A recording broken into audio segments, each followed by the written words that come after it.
Buenas tardes a todos, ¿cómo están? Bueno, hoy comenzamos las clases del sistema cardiovascular. Este sistema está muy relacionado con algunas cosas que ya hemos visto cuando estuvimos viendo sangre, ¿sí? Pero bueno, vamos a ir entrando directamente con las presentaciones de los capítulos de Silverton. Estos son dos, el capítulo 14 y el capítulo 15. El capítulo 14 tiene dos partes fundamentales o dos presentaciones fundamentales. En la primera se enfoca más a lo que sería la parte de la circulación central, el corazón y grandes vasos, el corazón visto como dos aspectos fundamentales. El corazón como bomba mecánica, ¿sí? El impulsor de la sangre ejerciendo presión sobre ella, y cómo se asegura que pueda dar todo el giro que debe hacer por todo el árbol arterial en todos los órganos, eh, regresando por el árbol venoso, y cómo sostiene esa fuerza, esa presión, aún en lo más pequeño del calibre, que son las arteriolas y capilares. Y la segunda parte ya tiene más que ver con la hemodinamia, qué ocurre en los vasos, las perfusiones, el control de la presión arterial. Yo diría que para nosotros, y el objetivo de esta materia dentro de la carrera, el primer capítulo sí, lo debemos conocer obviamente, porque, bueno, cuando tengamos personas, pacientes internados por, supongamos, problemas cardíacos, problemas de obstrucciones o tromboembolias en vasos importantes, aneurismas de aorta y otras arterias importantes, bueno, tenemos que entender al menos de qué se está hablando o qué están barajando los especialistas en el caso de esos pacientes. No es que nosotros vamos a tener que saber tanto de patología cardíaca y demás, pero sí tener en cuenta algunas cuestiones básicas. En cuanto al segundo capítulo ya nos toca un poquito más de lleno, porque como está tomando el tema de la circulación periférica, es donde nosotros intervenimos mucho, y ustedes en hospitales, clínicas y demás van a intervenir mucho allí, fundamentalmente por las extracciones de muestras, ¿no es cierto? Digamos que van a estar interviniendo dentro de arterias, venas, vías, mucho más a menudo, que es lo que se pueda ver desde aquí ahora. Y bueno, y esto es importante también porque se van a enlazar mucho con el sistema respiratorio a nivel del árbol bronquial, del árbol pulmonar, y ya lo dejo dicho a esto para siempre. La parte que bueno, yo denomino, y algún grupo que estudiamos algunas cosas desde otras perspectivas, le denominamos el rítmico, porque todo el sistema, digamos, cardiovascular sigue un ritmo con, por supuesto, el ciclo cardíaco de sístole, contracción y diástole, relajación, pero que está finamente regulado y coordinado con lo que ocurre dentro del sistema respiratorio, que también tiene su ciclo respiratorio, en este caso de inhalación y exhalación, o inspiración y expiración. Estos dos sistemas, que tienen un ritmo de expansión, contracción, ambos están muy finamente coordinados, tanto que cuando uno acelera el ritmo, el otro también. O sea, cuando uno acelera el ritmo cardíaco, acelera el ritmo respiratorio. Y esto tiene un sentido. Si se acelera el ritmo cardíaco, es porque aumenta la velocidad y flujo sanguíneo, por lo tanto, hay más aporte de nutrientes y retiro de excesos desde los tejidos, y esto no sería posible si la presión parcial o la cantidad de oxígeno que está ingresando a la hemoglobina fuera la misma, no tendría mucho sentido, o si la cantidad de combustibles celulares disponibles que está llevando a los tejidos al sistema circulatorio fuese el mismo o más, háblese de, por ejemplo, glucosa, o háblese de lípidos simples, ácidos grasos u otros combustibles que puedan utilizar las células, pero no hay con qué combustionarlos porque no alcanza el oxígeno. O bien, y esto también lo podrían explicar ustedes muy bien en un oral, por ejemplo, aunque haya buen suministro de oxígeno, esté cargada la oxihemoglobina en cantidad suficiente, está siendo transportada de manera suficiente por el árbol circulatorio, pero el exceso de dióxido de carbono está bajando la afinidad, digamos, del oxígeno por la hemoglobina, y entonces no oxigenamos bien y tenemos una hipoxia, pero por acidez. ¿Se entiende cómo vamos razonando ahora, integrando todo lo que ya sabemos? Esto ya tiene que ser una cosa que al estudiar hagamos solitos, ¿sí? Entonces, bueno, supongamos un ritmo respiratorio normal, en reposo, normal para un reposo, un ciclo cardíaco normal para un reposo, con un pulso de reposo, digámoslo así. Tengo una hemoglobina y unos glóbulos rojos, ambos en cantidad suficiente, lo cual prefigura que no hay ninguna anemia, pero tengo, por ejemplo, una hipoxia porque de alguna manera tengo un trastorno metabólico que bueno, hace que se catabolicen, por ejemplo, demasiado los lípidos, no, a ver, inspiro normal, cargo bien de oxihemoglobina, pero resulta que soy un asmático que retengo el aire y entonces no puedo hacer la fuerza de exhalación para liberarme del aire viejo, y entonces me cargo de CO2, y bueno, hago un esfuerzo inspiratorio, cargo bien de oxígeno la hemoglobina, pero resulta que no me puedo liberar el CO2, aumenta la acidez, la curva de la hemoglobina se me va desviando hacia la derecha, tardo más en llegar a saturar, pero por la acidez o por el exceso de CO2. Y entonces estoy dando ejemplos de que hay una coordinación siempre de estos dos sistemas que ciclan rítmicamente. Uno de ellos lo hace con una frecuencia por minuto. Siempre tengo que, si hablo de frecuencia, tengo que ver cuántas veces late el corazón, o sea, cuántos pulsos tengo, pero tengo que decir para una frecuencia cuántas veces en qué unidad de tiempo. Nosotros sabemos que depende con la diferenciación sexual, pero tenemos que entre 70 y 90 más o menos latidos por minuto en una mujer tipo, y un poquito más, entre 80 y 100 para el varón tipo, es lo que cicla el corazón por minuto. Y tengo una frecuencia respiratoria depende si estoy en reposo o en movimiento o en ejercicio, pero para el reposo que hemos dado, el ciclo cardíaco, la frecuencia cardíaca, digamos que entre unos 12 y 18 más o menos ciclos respiratorios tengo por minuto. Me alegro de ver cabezas que se agachan y que van tomando nota, porque estoy dando conceptos fundamentales que no solamente para que los puedan repetir, sino para entrar en tema con estos dos preciosos sistemas que no se pueden detener. Son dos sistemas cuya acción es vital.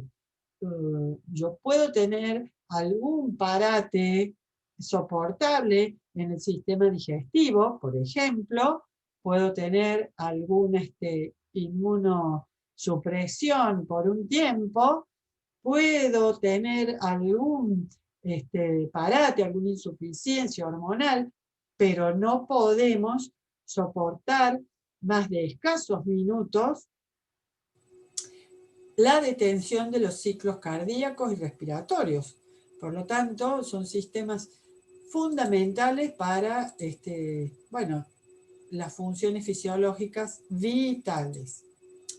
Entonces, vamos a comenzar con el primer capitulito de Silverton, el 14, que trata entonces de la fisiología cardiovascular, describe el sistema, habla de 4 variables fisiológicas fundamentales en este sistema, que son de la hemodinamia, hemo, sangre, y dinamia del dinamismo, movimiento, o sea, el movimiento de un flujo líquido, ¿sí? Hidrodinamia para el agua, y en este caso decimos hemodinamia porque, bueno, ya sabemos que el plasma es bastante más denso que el agua y contiene además las células.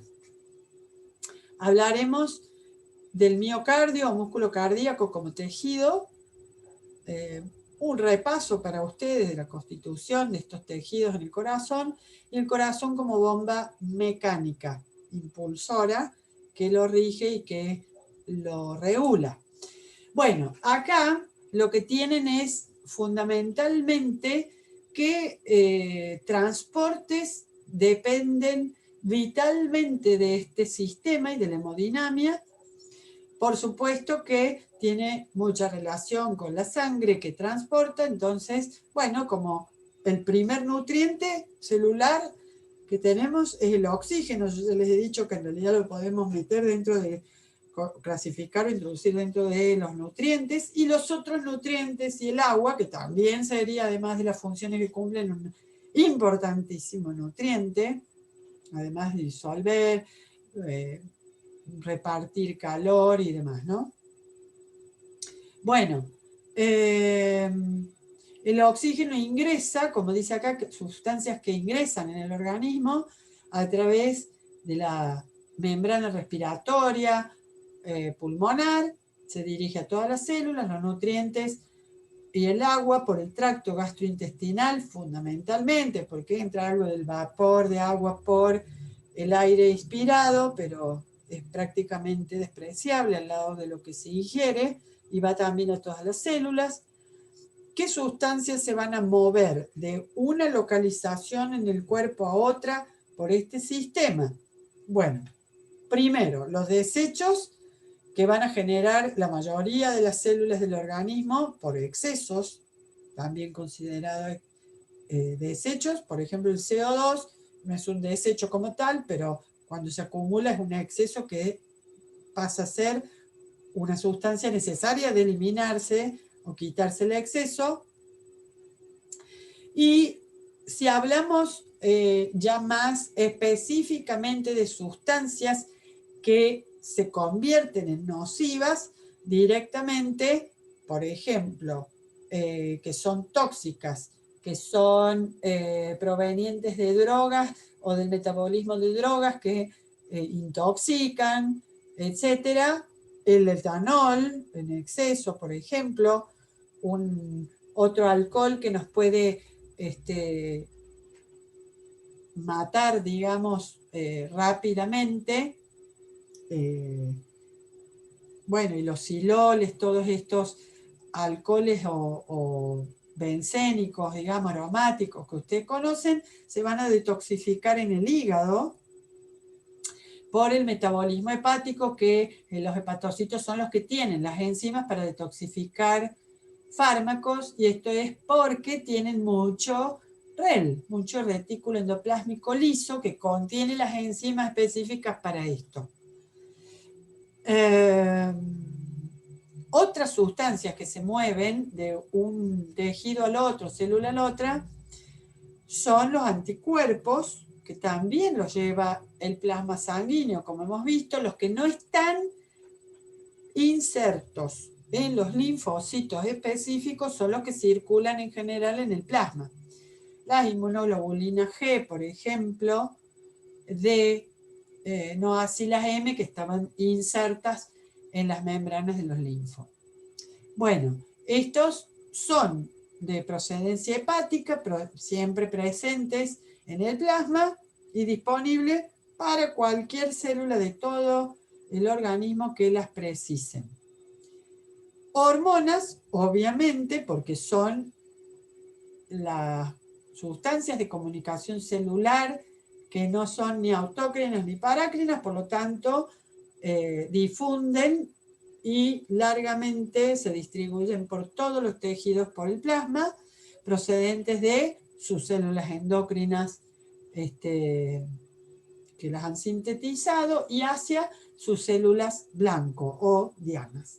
Los nutrientes almacenados, en general nos referimos a los mismos para pedirles que no sea una lista larga y que ustedes puedan repetirlos, explicarlos.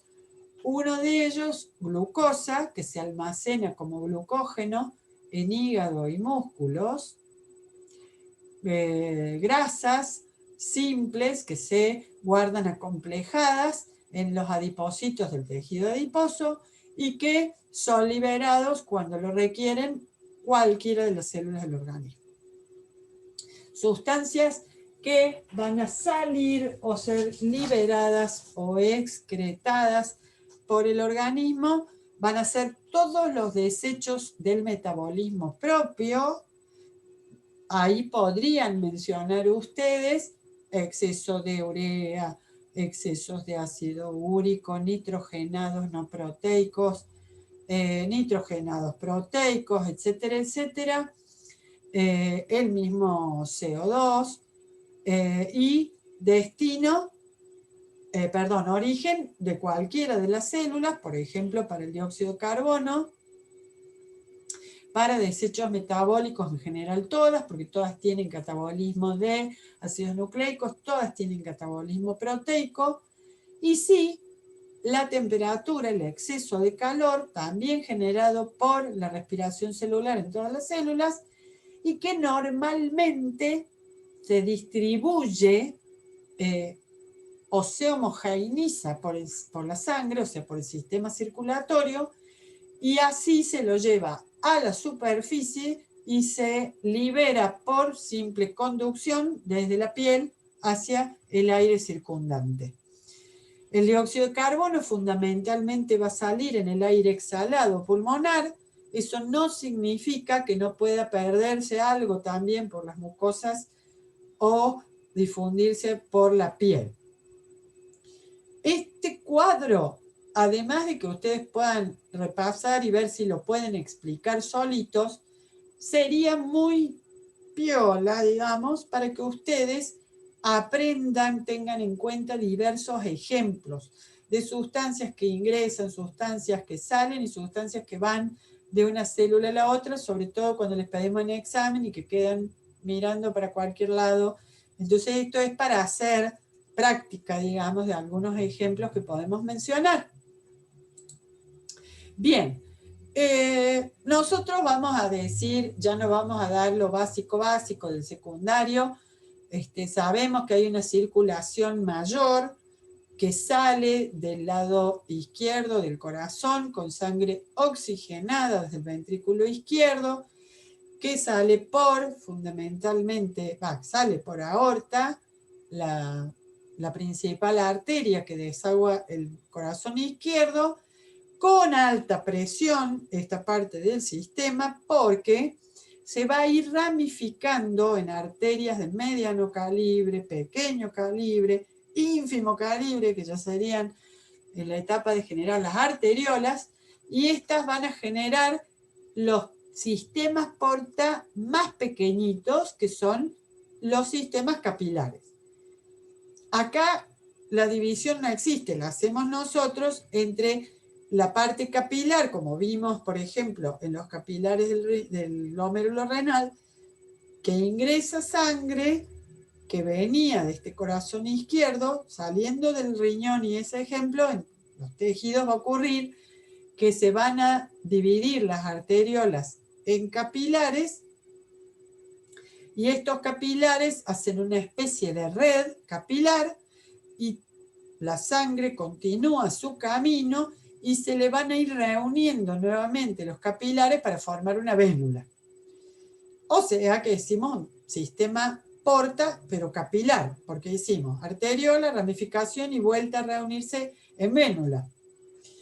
Y acá no hablamos de un capilar arterial y un capilar venoso, porque eso no existe. Acá es el mismo capilar cuyo contenido se transformó de arterial en venoso. ¿Por qué? Y porque está todo esto metido en una masa de células en el tejido donde está esta red capilar.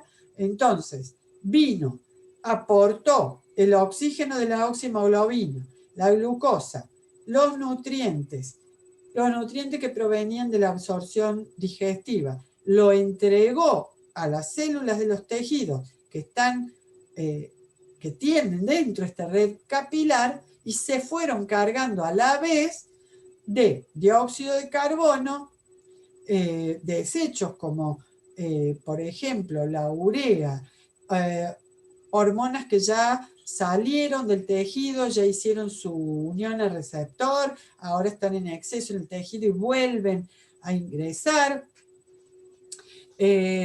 Bueno, hasta calor, como hemos mencionado recién, tomado de este tejido, de estas células que están respirando, excesos de agua, etc.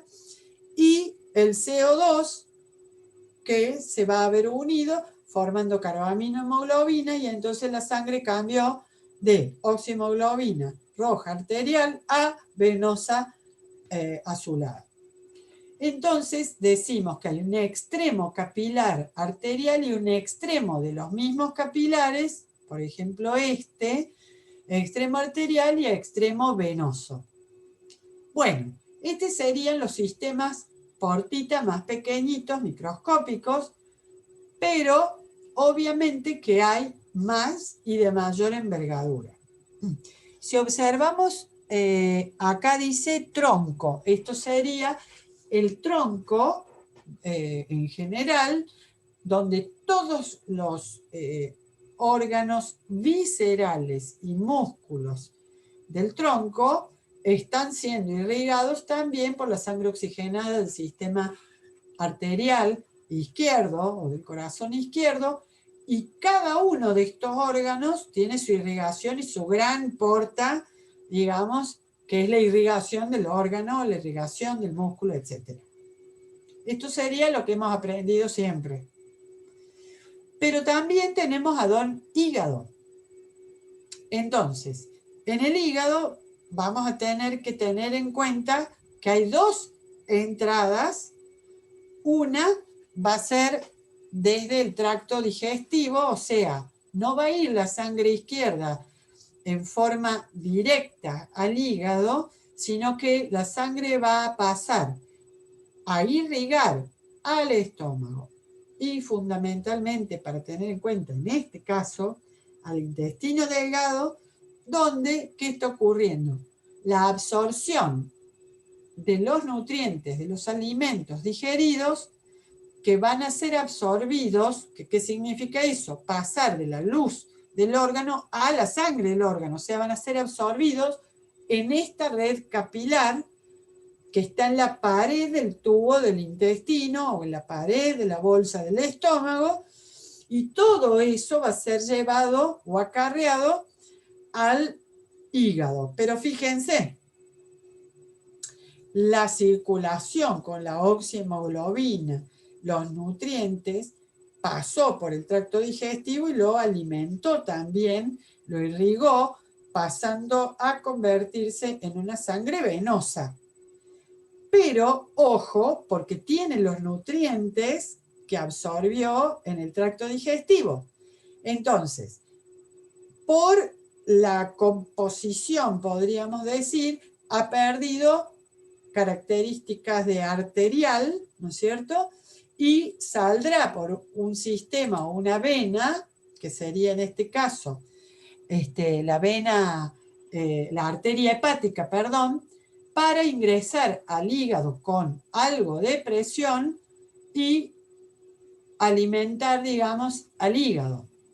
Pero esto forma parte de la supervivencia del hígado. En cambio, esto sería la irrigación hepática común como la conocemos. En cambio, esta otra es una arteria hepática,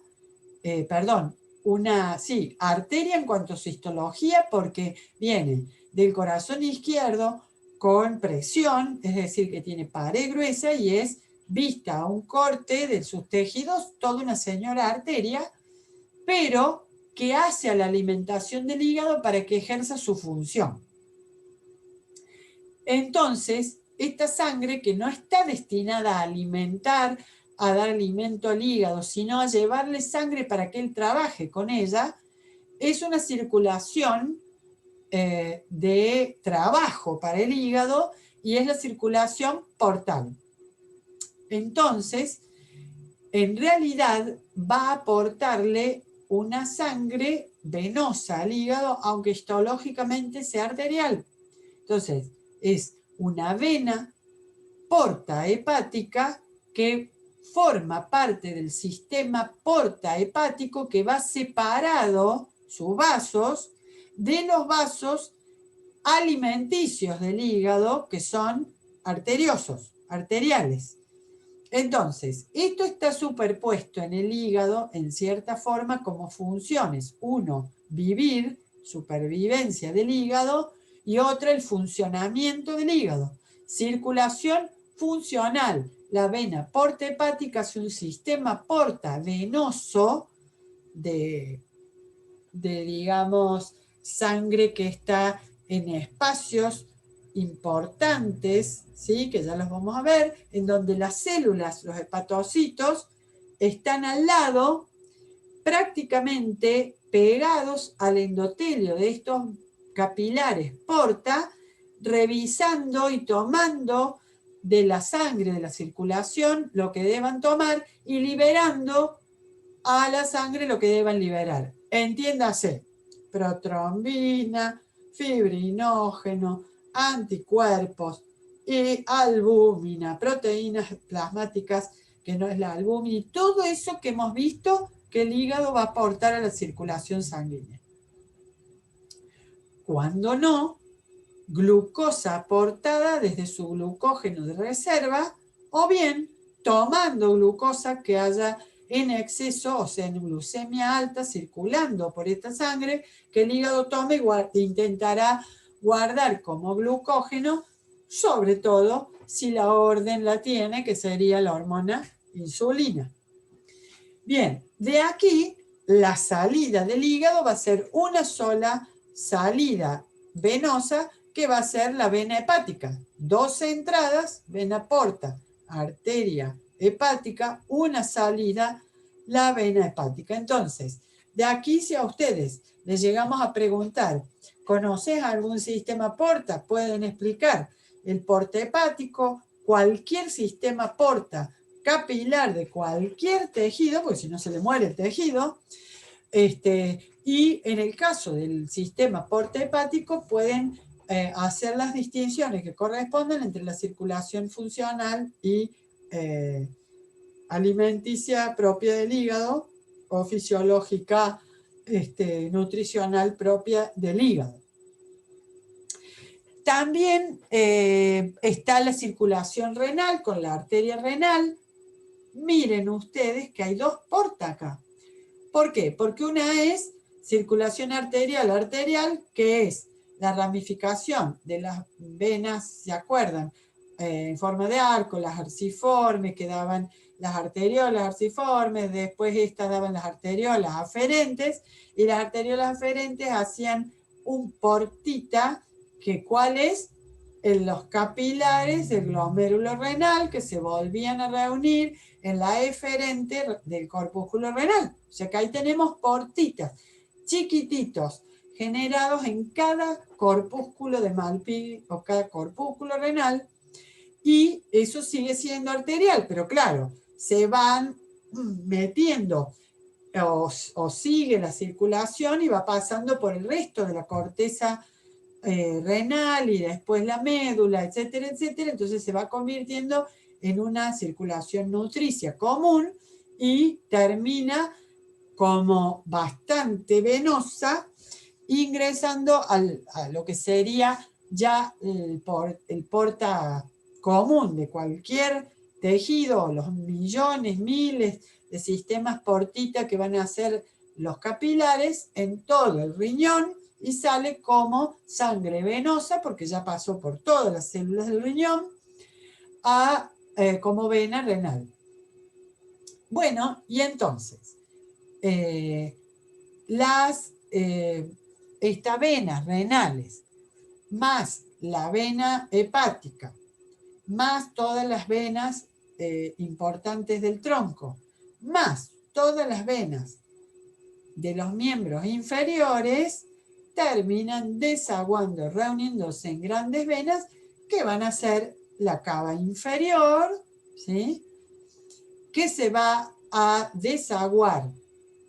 Recuerden, previo recibir el aporte de la linfa, que acá no está, ¿sí? Pero va a desaguar en la aurícula derecha o corazón derecho de la parte venosa.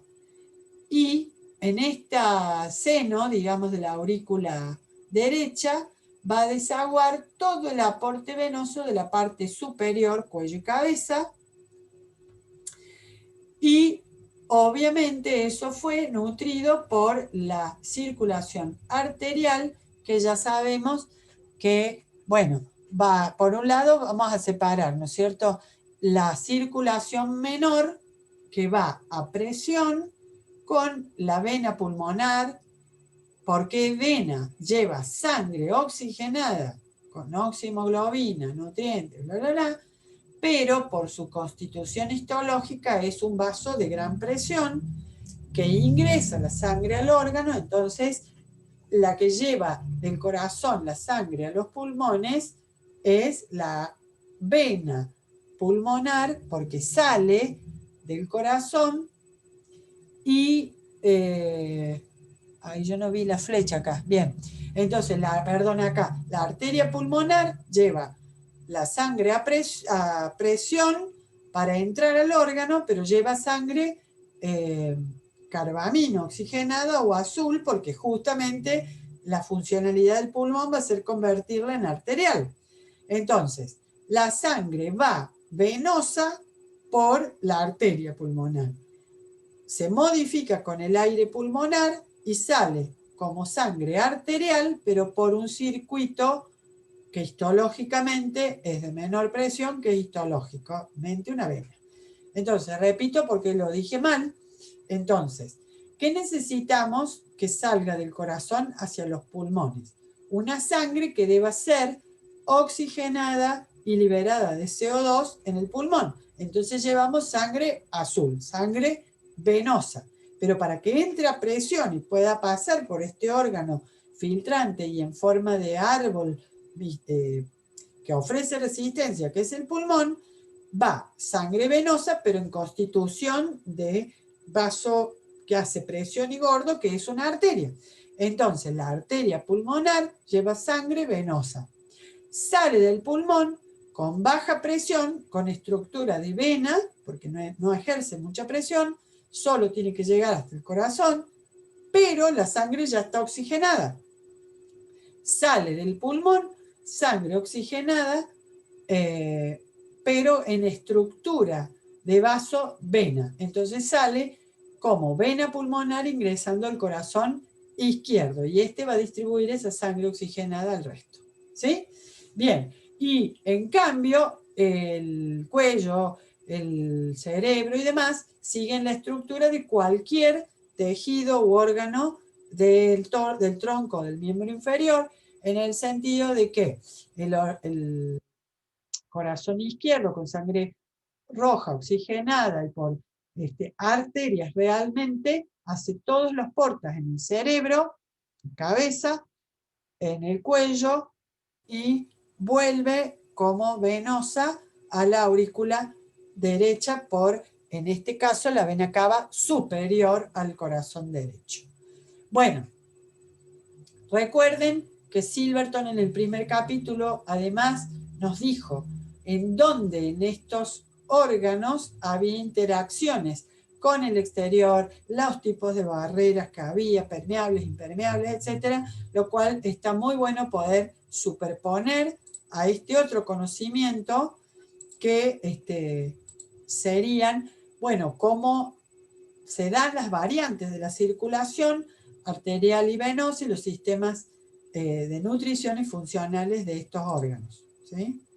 Bueno, así que directamente vamos a cerrar aquí esta primera clase de cardiovascular, nos vamos a acomodar, vamos a tener unos 15 minutos de tranquilidad y volvemos a conectarnos para seguir con la segunda parte. Sí, nos vemos prontito. ¿Hay alguna duda de esta parte? Estoy tratando de hacerlo lo más dinámico posible para que no nos aburramos con algunas cosas que ya sabemos. Pero bueno, cualquier cosa me preguntan luego, ¿sí? Nos vemos la próxima. Chao.